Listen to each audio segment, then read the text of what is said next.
আসসালামু আলাইকুম রহমতুল্লাহ। আল্লাহ তাআলা তো আমাদেরকে একটা বিবেক দিয়েছেন, চিন্তা শক্তি দিয়েছেন।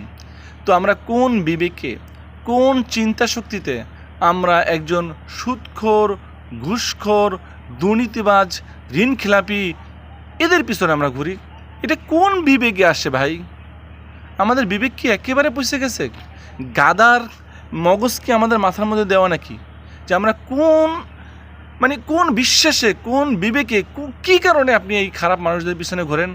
হ্যাঁ, আপনি তাদের পিছনে ঘুরতে পারেন তাকে ভালো পথে নিয়ে আসার জন্য, কিন্তু আপনি যদি এই আশা করেন যে সে খারাপ কাজ করে আর সেই খারাপ কাজের অংশ হিসেবে আমিও খারাপ কাজ করে কিছু টাকা উপার্জন করব, এই টাকা দিয়ে কী হবে? আপনার স্ত্রী সন্তান কি এই টাকার উপরে কি সন্তুষ্ট?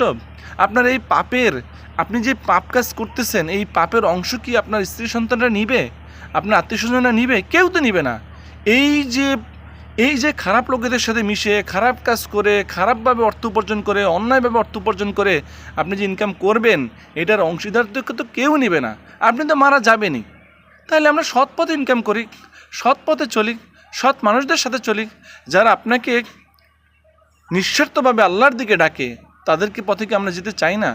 আপনি কোথায় যাবেন say what ever it is, আপনি যেখানে খুশি সেখানে যান, কিন্তু আপনি ন্যায়ের পথে থাকেন, অন্যায়ের সাথে কাছে মাথা নত করেন না, তাহলেই তো হয়ে যায়।